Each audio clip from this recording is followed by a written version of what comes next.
And recording started. Awesome. All right. So hi, everybody. So as mentioned before, this is being recorded. So if it is that you don't want your name to be shown, not a problem, because it will not be. However, this will be available later. If you do have questions, go ahead and put it in the chat. Don't worry about waiting for the question period. You can just go ahead and put those in the chat right away. My name is Cherryl-Lyn. I am the career advisor and academic advisor at Trinity College, and I'm joined by my colleague Joanne. So Joanne, if you want to introduce yourself really quickly, that would be great. Sure. So hi folks, my name is Joanne. Oh, in video, there we go. My name is Joanne. I use she, her pronouns, and I am a career educator over at Career Exploration Education. So I will be mostly in background today, helping with tech support. So you're more than welcome to message me in case any issues come up with Zoom. Awesome. And also, Joanne, if you can keep an eye out for anybody else coming in, that would be awesome, because I think I lost control of that and I don't know how to get it back, so that's fine. No problem. All right, guys. So this is pretty much, in a nutshell, just a reality check about what job you could do with your degree, as well as further education strategies. Now, just to let you know that we will not be covering grad school today. This is more specifically careers, jobs, finding jobs, what employers look for, things like that. So that's more my focus today. Later on, we will talk a little more about grad schools and so forth. So just to give you some information about that, sorry guys, just to give you some information about that. However, as I said before, if you have any questions, put it in the chat. Don't wait for me to ask about questions. You're more than welcome to ask about each thing. So I'm just gonna go ahead. And again, if you have questions, just put it in there. Oh, and again, my name is Cherryl-Lyn. This is my email here. So if you have any questions, you're more than welcome to send me an email. If you would like to do a one-on-one session with me, as well as if you have any questions about what you learned today, that's totally fine. All right, so what can you do with your degree, right? So a lot of times people think that your degree is specifically tied to the job that you do. And in certain situations it is. So like, I don't know, for example, of many doctors who did not go to med school. I don't know of many lawyers who didn't go to law school and so forth. However, I do know of many doctors who went to med school and did not become doctors. And I actually know of many lawyers who went to law school and did not become lawyers. So that being said, there's no one specific track all the time with what exactly you want to do. Now, there's usually suggested as well as programs that are available if you do want to get into specific jobs. So for example, social work, many people do a MSW and then that turns into them becoming a social worker. A teacher, many people do a master's of education and they become a teacher. But there are also other paths that you can do. And also the reason why I called it reality check is because to let people know that there is no one specific way to get to a lot of different positions. And so I'm actually going to show you some real-time examples and some real-time ways to figure that out. All right, so when choosing a career or job, but we're more looking at careers after you graduate, there are specifically 3 things to consider. 1, what experience is needed to be considered even to get an interview, right? And we'll talk about that a little more, but what experience is considered? 2, will I enjoy working in this position? And 3, will I be good at the tasks given in this position, right? So a lot of times when people talk about career, what's the one thing you hear about? Oh, how much money will I make? And that's great and fine and well, because let's be real, the reason we all get jobs is to get the pay.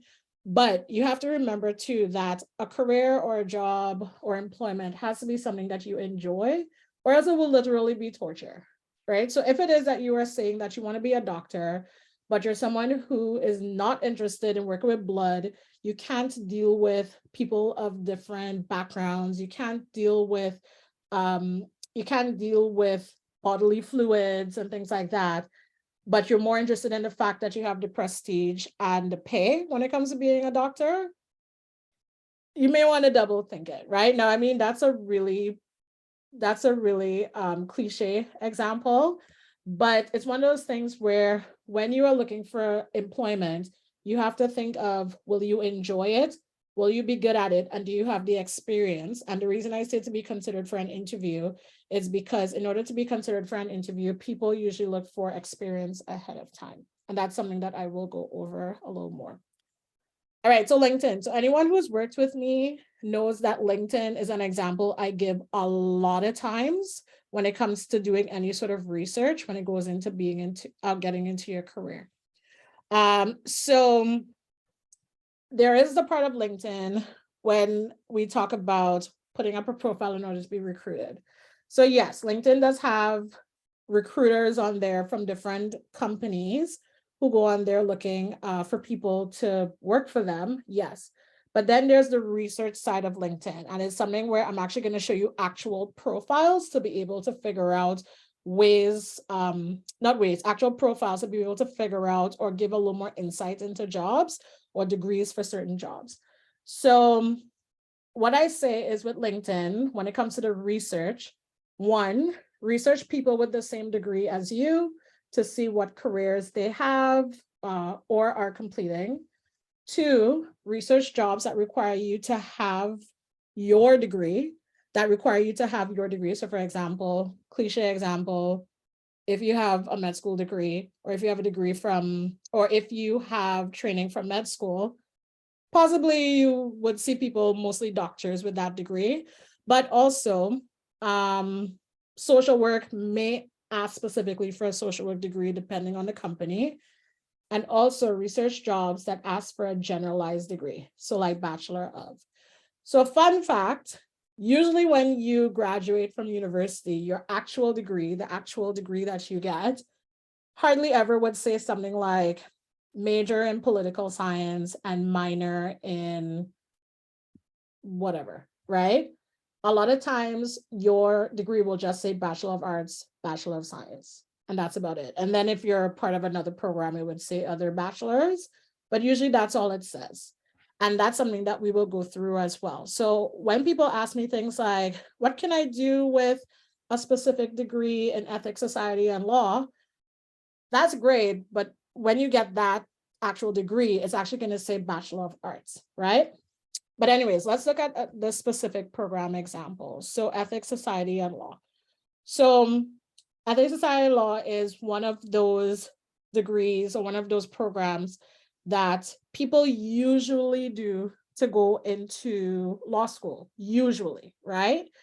However, if you're one of those people who you are doing a major in ethics, society, and law, or a specialist in ethics, society, and law, right? A good example to do is to actually look at other people who have those degrees and probably see what they've done with it, right? So for example, now I don't know if this is going to allow me, I think I have to I don't know if let's see if it works. It worked. Awesome. All right, so let's look at this specific person, right? So Connor C. Connor C is actually a graduate from the University of Toronto Victoria College, and he has an honors HBA candidate in ethics, society, and law major, and he has a political science and philosophy double minor, right? Cherryl-Lyn, So it didn't switch over to LinkedIn in case oh gosh, of course it didn't. 1 second, guys. Let me try this again.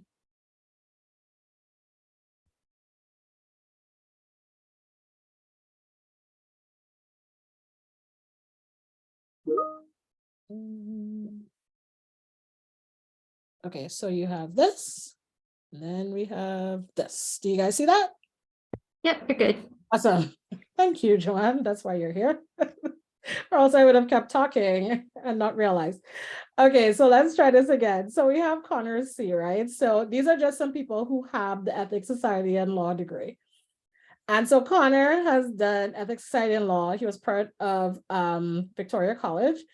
And so let's look at Connor, where Connor is now. So right now, Connor is working for Labor, Immigration, Training, and Skills. So pretty much the city of Toronto. So he's a communications assistant.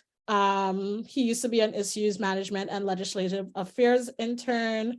And before that, he was at the University of Toronto Pre-Law Society, senior management associate, blah, blah, blah, blah, blah. You guys can go check him out after.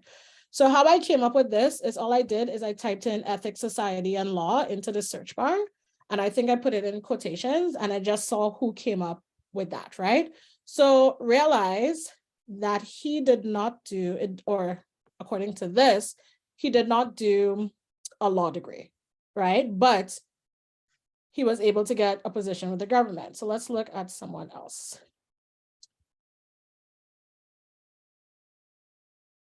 All right, so this is Laura. So Laura, her education is, so she has a BA in ethics, society, and law. She was in Victoria University, so she was part of Vic. And right now she's an associate at Macmillan Vantage Policy Group. Now, I'm not sure what that's about or what that means, but it seems like she only just has the BA and then she has all of this different experience. But realize that her position is nothing, well, not nothing like the last one, but it is different from the last position that we just saw, right? And then, so let's see someone else. So Rachel. All right, so this is Rachel.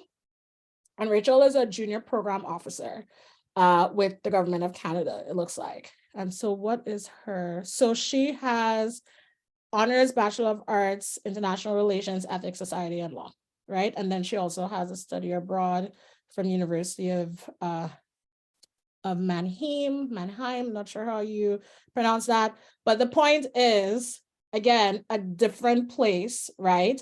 Yes, it's still the government, but different positions, right? And I don't believe any of them were law students at all, but they were all able to get successful careers according to this, right? Now, the irony about Rachel, I believe Rachel is still a student. Rachel's still a student. So Rachel is graduating this year and she has quite a bit of experience. And that's actually something we're going to talk about in a little bit. Okay, so one really good way, LinkedIn, just type in your degree or what you're doing into the search, and there would actually be people who come up that have the actual same degree as you, and see what they're doing just to get ideas. Now, does that mean that what you're getting into is going to be exactly the same as Rachel? Probably not, but it's to show how there's no one direct position or one direct field specifically that you technically will get into. And so we'll talk about what the components are as far as getting a position or getting any type of employment a little bit later on. But that's just to give an example. So after we're done here, take some time, go into LinkedIn and type in what your major is, what your minor is, type in your major and minor, and you'll be able to see people who come up who have the same as you and get an idea of what it is that they're doing. However, so that was LinkedIn, but in this case, Indeed, right? So realize in Indeed, so this is an actual search I did in Indeed, and I actually put in ethics, society, and law into here, Toronto, Ontario, and look what comes up, nothing, right? So that should be an indication to you that ethics, society, and law is not really something that a specific employer is going to look for. Now, there might be that one employer who, yes, did ethics, society, and law at U of T and probably wants someone specific because maybe they may know specific things from specific courses. But according right now to Indeed, there's no specific ethics, society, and law field, right? So that being said, if that's what you have done, that doesn't mean you can't get a job, but it means you can't just be so one track with your degree that you are doing. So again, remember I talked about when you graduate, you're going to have a Bachelor of Arts or a Bachelor of Science, right? So in this case, before we were looking at people, now we're looking at positions, right? So going back to Indeed, where I was talking about here, I looked up here to see what jobs I could find in ethics, society, and law, and nothing came up, right? But when I graduate, I'm going to have a Bachelor of Arts. So in this case, I'm going to use LinkedIn, but you can also use Indeed. you could just type in Bachelor of Arts into the search bar and see what jobs come up. Now in Indeed, you will have to go into the job section, which is here. So when you click on the job section, actually, I'll do that really quickly. Oh, it is in the job section. So when you click on the job section, you just type it in Bachelor of Arts here, right? But so see, Bachelor of Science, Bachelor of Arts, I've done it before, but this is an example of a position that just came up. Now, this is not a live example anymore. It was when I looked it up. So for example, a Bachelor of Arts, so a company named Mosaic North America is looking for an account director. And so when we look specifically, now we're only looking at the part of the requirements for now. We can look at other parts later. You look at what are they looking for? So they want a high school diploma, Bachelor of Arts degree. So realize they're not asking for ethics, society, and law degree, political science degree, anything specific in that case, right? But when you keep going, bachelor's degree in marketing or related fields. So here they're getting a little more specific here, but still or related field, because you don't necessarily have to have it in marketing, right? And then you have like other things like experiential marketing experience, blah, blah, blah, blah, blah, right? So that was one. So let's look at another one. Oh, I'm so sorry. We have a question. Do we have to put quotation marks while doing research? And what is the purpose? Okay, good question. So this question is, do we have to put quotation marks while doing research? And what is the purpose of the quotation marks? So when you are looking anything up, the reason that you're putting quotation marks is because you want that specific sentence to come up. So it's the same thing like when you Google, right?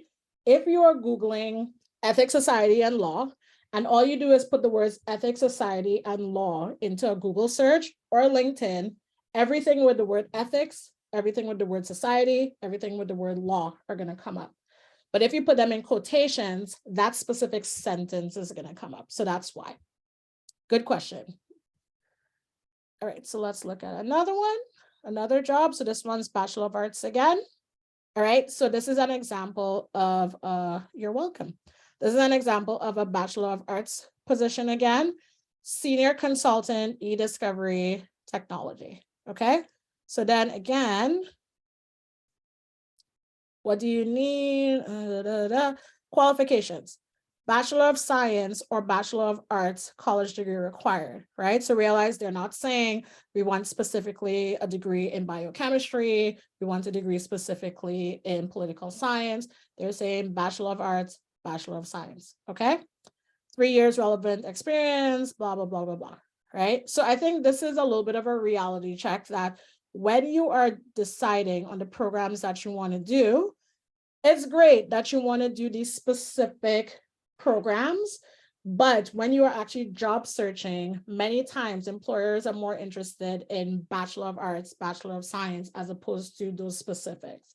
Now, obviously, job postings have other components which we will look at, but that's just to give you an idea of when you're job searching, it's okay to have a political science degree, and it's okay to have ethics, society, and law degree. It's okay to choose one. There's no one over the other, because as you will see, there are many employers who are looking more for generalized degrees, which you will have, right? So I have a lot of students who come to me and they're stressed at the fact that they have to choose a program, but they're not sure which one to choose, because actually specific questions I've gotten are, what are specific programs that I have to do in order to get a good job? And the answer is anything. Just pick one. It's totally fine, right? So it's okay to pick something that you are more interested in. So here's another program example, international relations. So I get international relations quite often. So again, so with international relations, you're going to research people with the same degree as you to see what career they have or are completing. So let's look at this person. So, oh, Rachel again. International relations. Okay, so Rachel had the international relations, ethics, society, and law, right? So cool. We saw Rachel already. So let's see another one. Oh, Rachel again. Why is Rachel twice? No. No, this is giving me the wrong one. All right, it's okay. Let us look really quickly. Which one is it? International relations.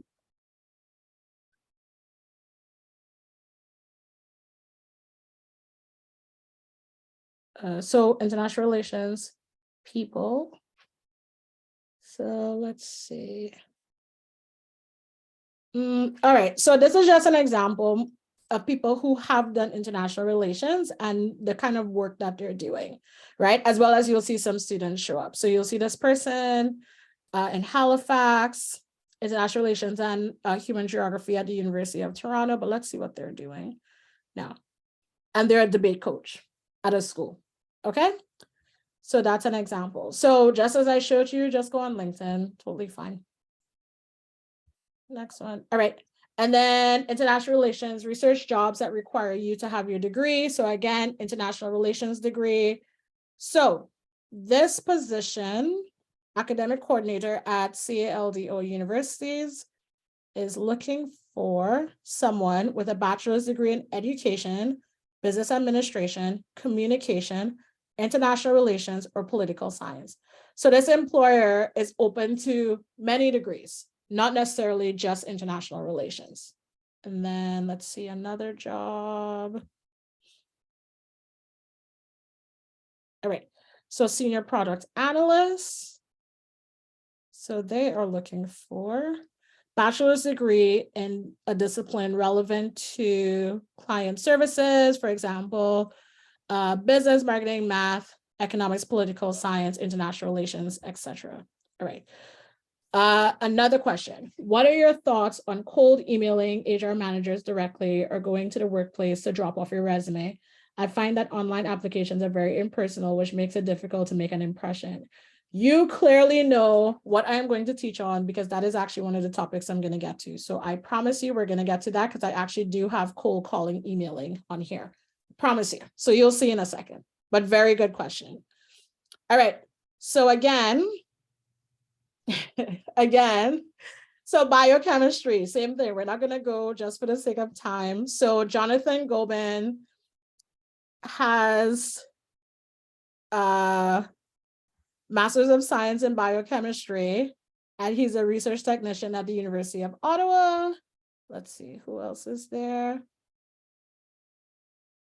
Olivia Centraco has honors of Bachelor of Science, Biochemistry from York University, and now she's an athletic trainer, right? So that really shows the multitude of things you can do with different degrees. So that's the biochemistry example, right? And again, a job that is asking specifically for biochemistry, research associate molecular biology. Where's the information? More about the job. So qualifications, bachelor's or graduate degree in molecular biology, biochemistry, or related science discipline, right? So especially if you have a Bachelor of Science and the experience and the interest, this could work for you as well. All right, so hopefully that gave quite a bit of information on the actual process of doing research into jobs that require your degree and people who have your degree and see what they're doing with it. All right, and then I'm gonna pass this just because this is Bachelor of Science. Remember I talked about the difference between your specific program and Bachelor of Science, or actually, you know what? Let's look at them quickly. So jobs in Bachelor of Science, lab operations and facility coordinator, right? So Apex Systems, they are looking for bachelors in biological sciences, preferably 1 to 3 years experience, great, but bachelors in biological sciences, as well as I'm pretty sure they would accept Bachelor of Science because not every school does specifically Bachelor in Biological Sciences. Research training coordinator. So they are looking for Bachelor of Science, right? So there you go. All right, so that should have given you guys a pretty good idea. Now, general LinkedIn people search, right? So if you're in a process, especially if you're first year students and you're like, you know what, I'm interested to know what people at U of T have done and where they've gone. just put University of Toronto. Again, remember you have your quotations, right? Or else you'll get a lot of people with just university, a lot of people with just of, a lot of people with just Toronto, right? And so it's good, like, it's okay to just bring up random people on LinkedIn. Remember, the whole point of LinkedIn is if I am on LinkedIn, I am okay with you searching me. That's totally fine, right? So University of Toronto, so this person has a Bachelor of Arts, Master's of Education, and they work for York Region, right? So you have that one.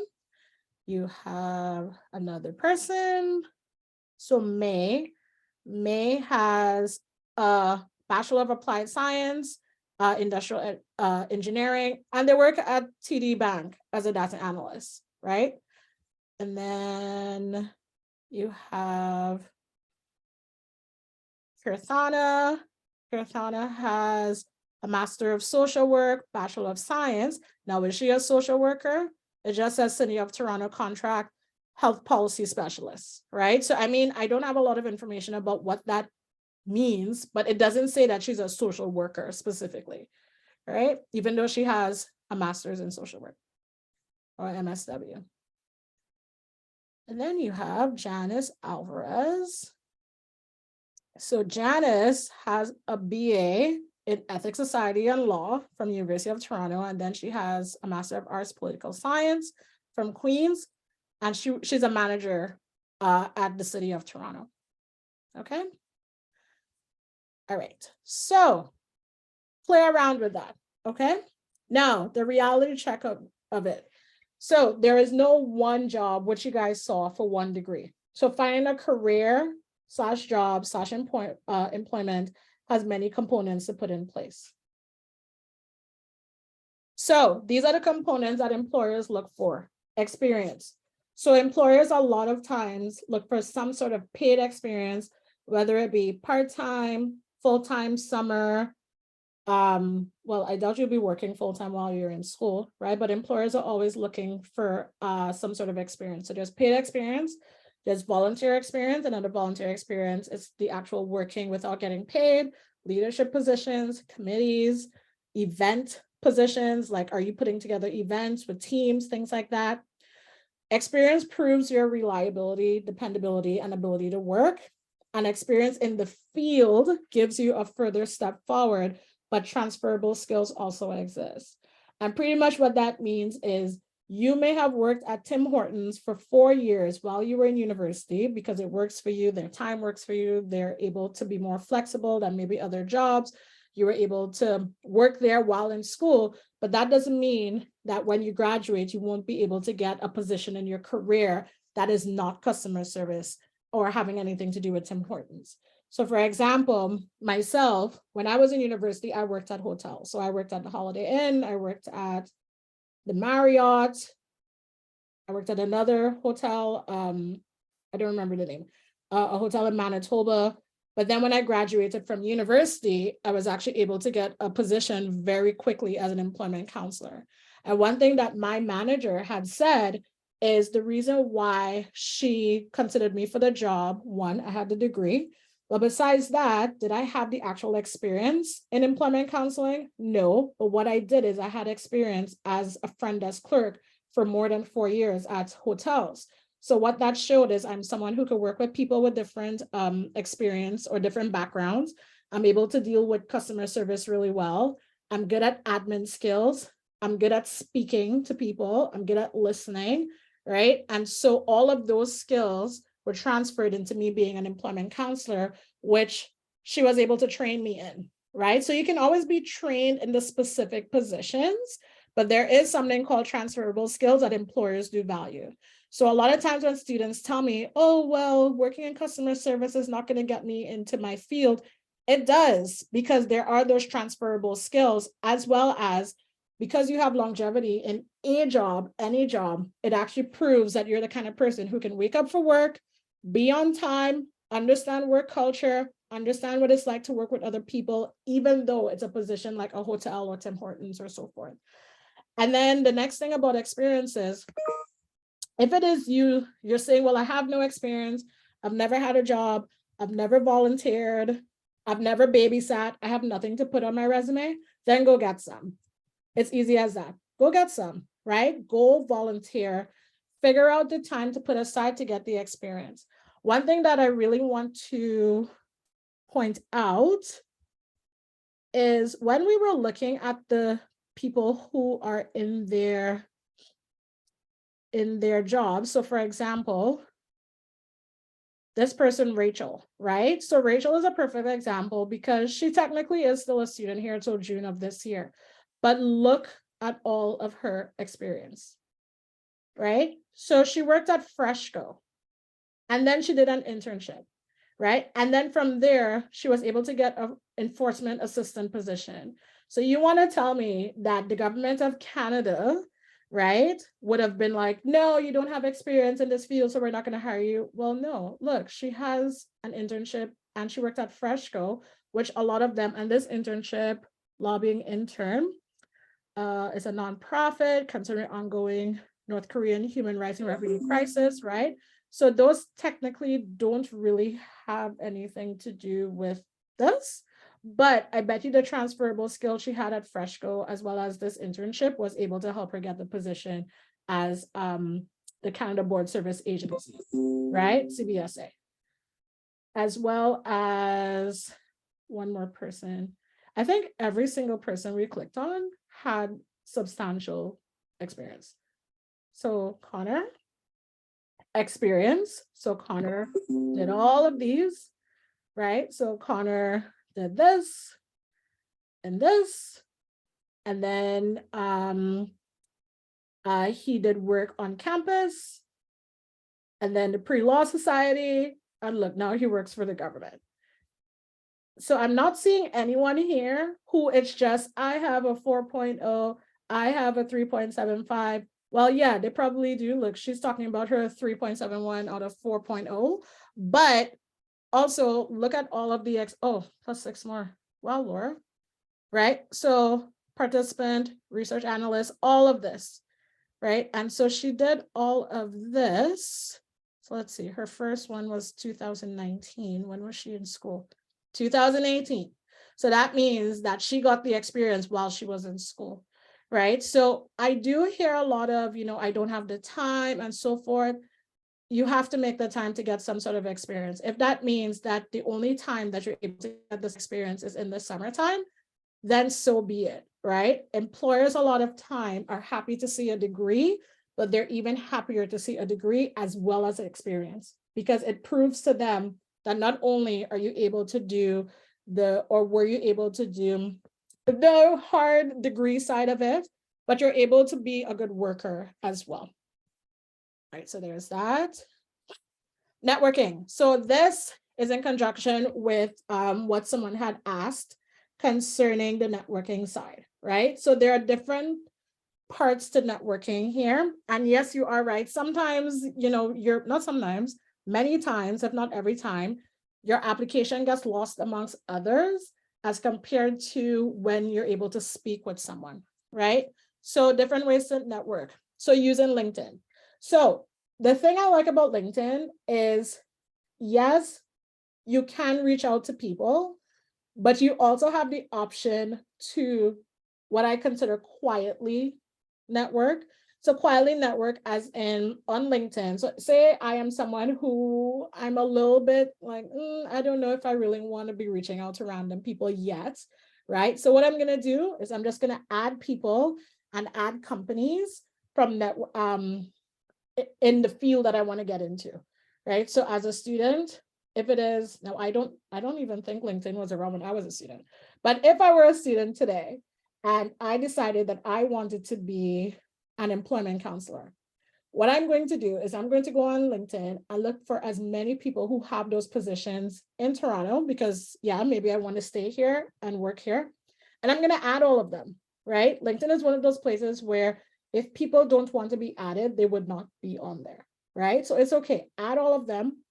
And then I would look for companies that look for that employ people who are employment counselors. So places like YMCA, nonprofit organizations that do employment programs, universities that hire employment staff, and I would add all of them. And the reason I am doing that is because all of their information is going to start coming up on my feed. So say if one of these nonprofit organizations decide to have a job fair looking for employment counselors to work for them, it's going to show up on my feed. So I'm going to be one of the first to know, and I would be able to attend, right? So really good to do that. Now, the next one is cold calling, as well as emailing companies asking for opportunities. It is okay. Now, this day and age, people don't use phones as much as they used to. I mean, cold calling is great, but the use of phones is not as prevalent as it was about 5 years ago. But regardless, if they have a phone number, sure, call them.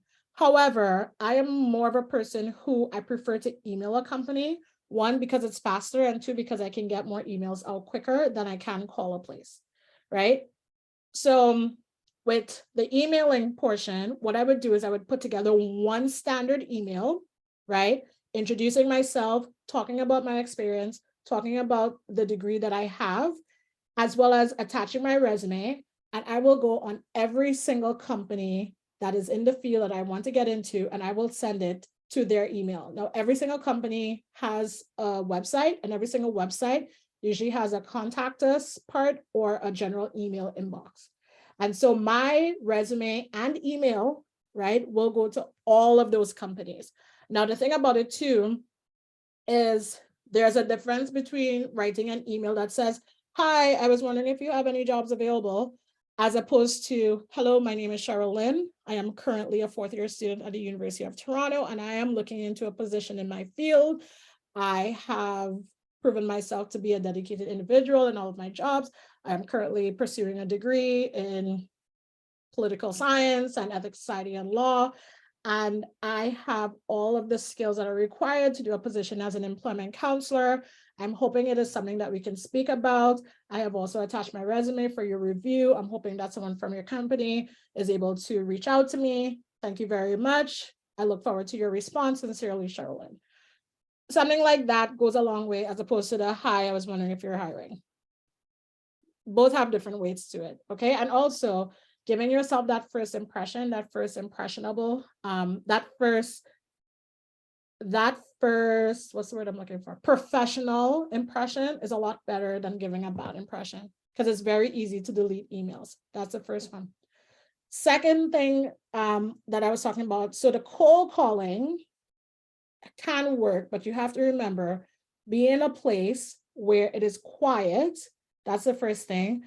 And also be ready for whoever to answer to not be able to give you the answer, because of the fact that a lot of times the people who answer the phones tend to be secretaries or front desk people. However, be prepared to ask for to be able to speak to the manager, or ask for a call back from the manager, right? So again, just like with the email, are you going to call and say, "Hi, I was wondering if you're looking for a job, wondering if you're looking for someone who can work for you," as compared to, "Hello, my name is Cherryl-Lyn. I'm currently looking for a position in my field. Is there someone that I can speak with, a manager or so forth?" Now, it's possible the person would say a manager is not available, or whatever the case may be. If you're lucky, a manager might be available, but if not, then the next step can be, "Okay, would you be able to tell me of a time that I can call back to speak with the manager? Or can I give you my information and have the manager call me back," right? So just be ready for different options or different replies you can give. One thing I did not put in here that I should have is the actual going to a place in person. Now, the reason I did not put that in there is because we're still living in a post-COVID world where showing up in person at places is still not as easy to do as it used to be, but it is still an option, and the world is opening up a little bit more. So if it is that you decide, "You know what, I want to go knock on some doors in person," by all means.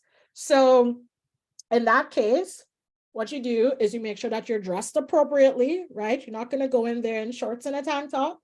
You're dressed somewhat appropriately. You speak with whoever is at the front desk and let them know, "I'm currently looking for a position, and I'm just looking to see places that are currently hiring. have copies of your resume with you as well, because be prepared to leave it with the front desk or be prepared to quickly meet with a manager, right? So you do have those options as well. So cold calling, emailing, or showing up in person, really good opportunities for networking. Now, a lot of times you do have to be prepared to go to many places, but the more places you go to, the more likely you would be able to get an answer back, right? So it can be intimidating at times. I do understand that. I do know that's something I hear from students where they say, you know, I'm not sure how to do that. I'm scared to do that, but it is something that does take a lot of motivation. But it is also one of those things where as you continue to do it, you will get really good outcomes once you continue. A third way to network, mentorship programs. So right now at the university, there are a plethora of mentorship programs available. In Trinity, one will be coming, so look out for that. But mentorship programs too don't always have to be at the university. You can just type in mentorship on LinkedIn, and there are actual mentorship groups on there. You can look on Facebook. Facebook has mentorship groups on there as well for new graduating students or students who are looking for jobs. So those are options you can look at. Again, for anyone new who's coming in, just a reminder that you can just put the questions in the chat. You don't have to wait for me to ask about questions. Speaking of which, here's a question. Out of 3 options, cold call, cold email, and showing up, which one would be best?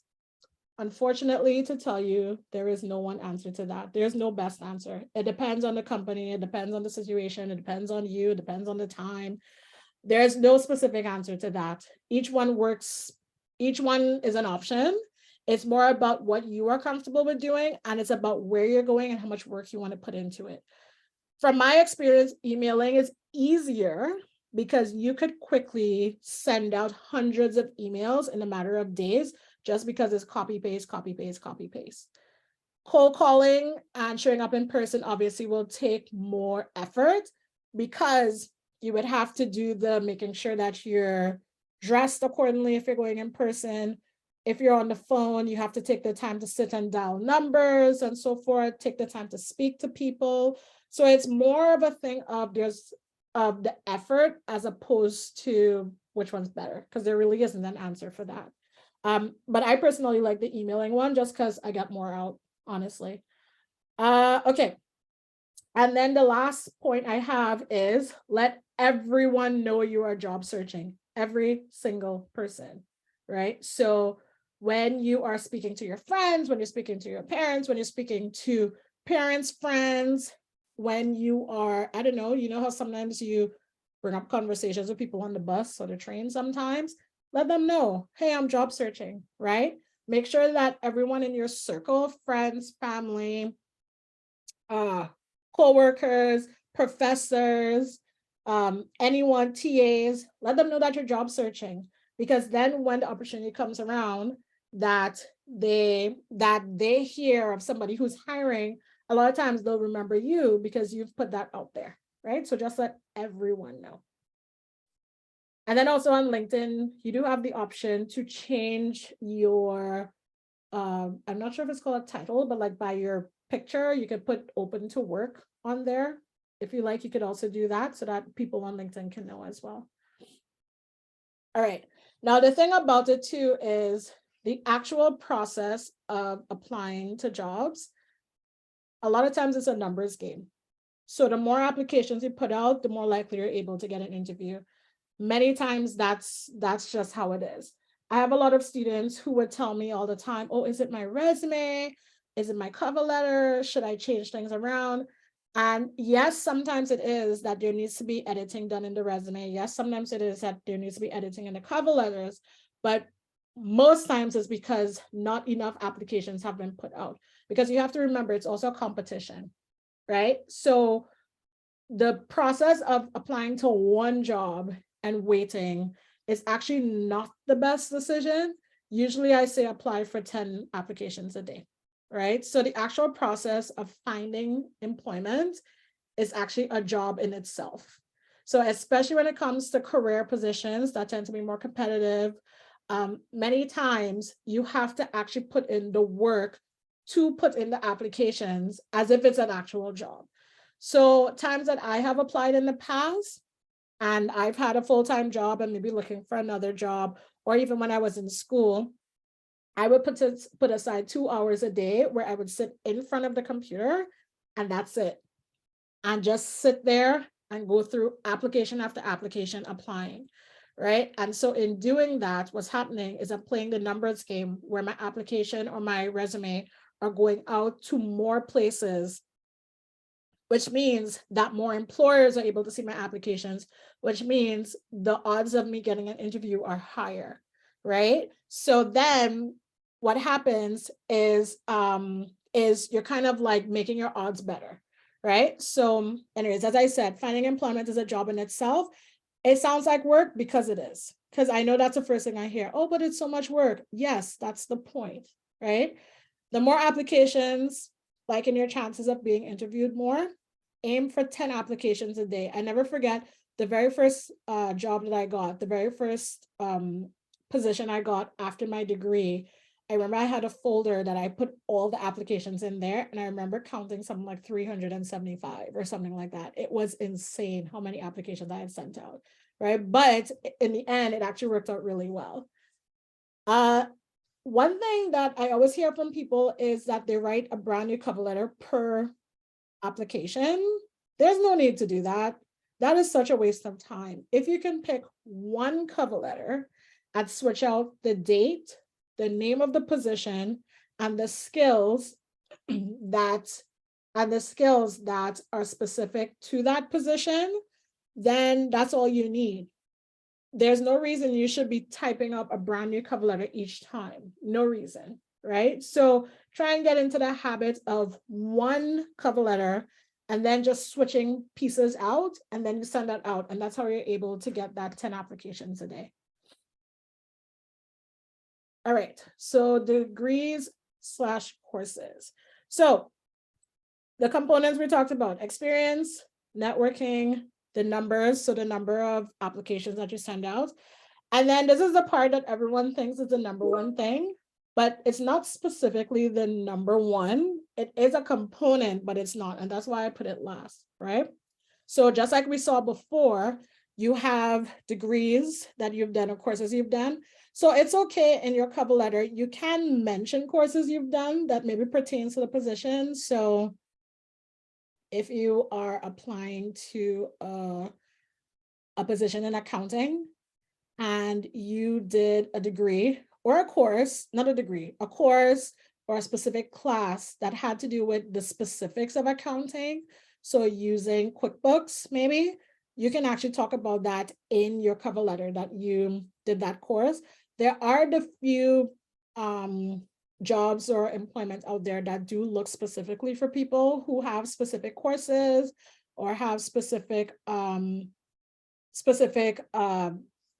that they've done.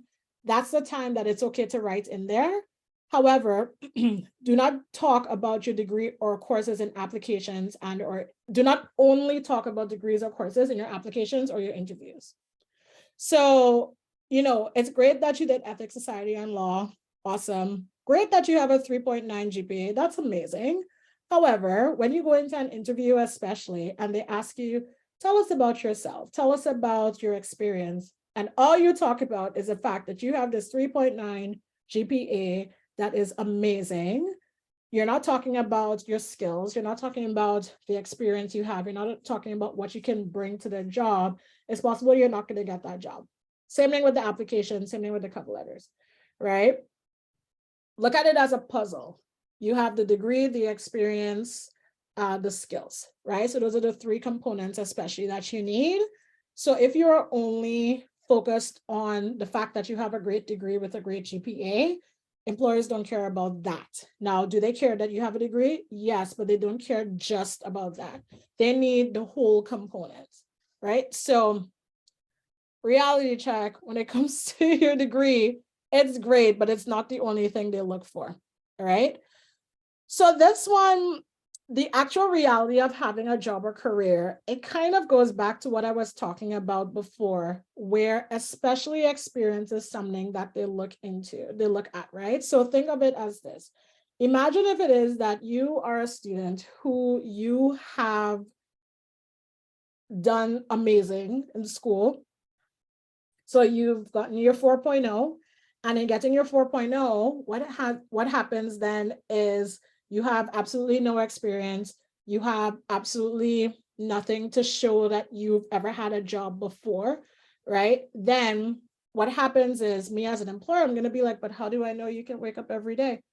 How do I know that you can get along with your coworkers? How do I know that you're going to come to work every day? Because think about it, classes, if you miss a class, probably not a huge deal. But if you miss work, it's a big deal, right? But the biggest thing about having a job or career is the actual duties that's involved in that position, right?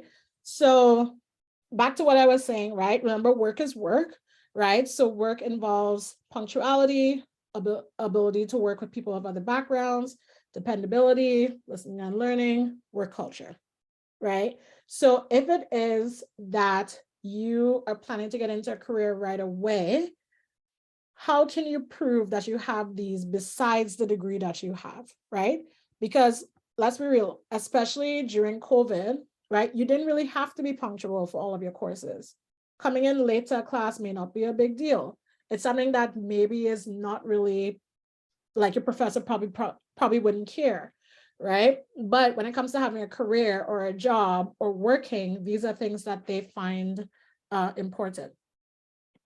And then you have the specifics of having a job. So I'm using the cliche doctor because everyone, I believe, understands what goes into being a doctor. And let's be real, being a doctor has its parts of, how to explain it? The thing with being a doctor is it has its cliches of it pays well, there's a little bit of prestige into it, I don't know for Caribbean people out there, if it is you have Caribbean parents like I do, and they talk about, oh, my doctor, my child, the doctor, and it's like a big deal and everyone oohs and ahs. That's great, right? However, the actual act of being a doctor involves very long days, analyzing of things like blood, vomit, excrements, having to put your hands in there sometimes, working on weekends, right? Remember, doctors, there are people who are sick on weekends, on holidays, late at night, early in the morning, right? There's also hours of taking notes and writing. So they have to chart a lot of times, standing for long periods, right? So not every doctor gets to sit behind a desk. A lot of times you have to do a lot of walking, a lot of standing, right? Dealing with people of different personalities. So, for example, people who are in pain might be the ones who are yelling a little bit more, right? So things like that, right? Have you considered that when it comes to the actual process of choosing your career, right? So then, the cliche lawyer, right? So with lawyers, any lawyer you talk to, long days, is reading your thing, reading for many, many, many hours, giving the right advice, or else there can be consequences. So if as a lawyer, you give the wrong advice, you can then be sued, right? Or you have to deal with angry people because they're paying you for the right information, whatever that means. Dealing with people who may be upset every time they see you. So many times lawyers are the ones who have to deal with the people who are getting divorced, the people who are trying to get their kids back, the people who have items that may have been damaged, right? Are you equipped to constantly being yelled at? Are you ready for that, right? Mediating between groups that have constant animosity, that could be a lot of times that can be draining. And as well, a lot of lawyers work in the weekends, right? So, I mean, these are two very out there examples. I'm sure not everybody wants to be doctors and lawyers, but think specifically about the career you want to go into. And I would say research what the actual process of being in that career is like. Are you the kind of person who only wants to work Mondays to Fridays? Are you sure that that career entails working only Mondays to Fridays? Okay, so really, really, really research that. All right, so that's pretty much the end of this. We are going to, if anyone has any questions, even though I know we've gotten some questions in the chat, you're more than welcome to. Joanne, if you can stop the recording